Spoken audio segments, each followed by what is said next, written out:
What's up mga katropa? So ngayon, bubuksan natin ang ating mainit-init pa na shock, monoshock. This is Premium Shock RCB DB2 version 229 mm.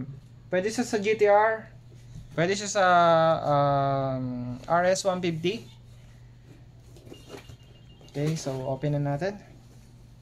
So, salamat sa mga taga-suporta, sa mga followers. Abang-abang lang kayo. Mamimigay tayo ng mga accessories. So, ito na. Ang ganda. Yun. Solid. So, ito may kasama pang unan. So, pwede mong tulugan yan. Ito, warranty card. So, andito lahat ng mga hindi natin binabasa.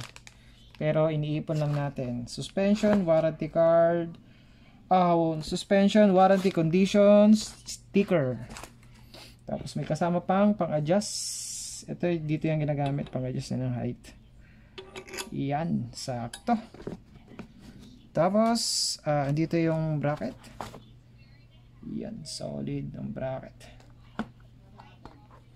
Okay, and then dito yung isa pa, yung lagayan ng baso. So baso ang tawag ko dito kasi hindi ko alam. So may sticker na pala siya. Wow, ganda.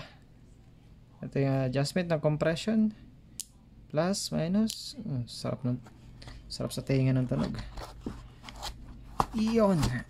Okay, so may kasama pang pabango.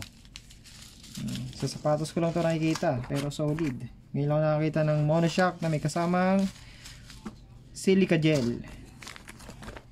Tapos yan, tingnan natin yung buong shock. Sobrang kinis. Dito, adjustable siya dito, adjustable siya dito, and adjustable siya dito.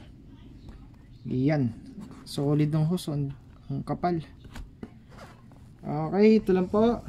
Salamat mga pals, please follow and like. Thank you.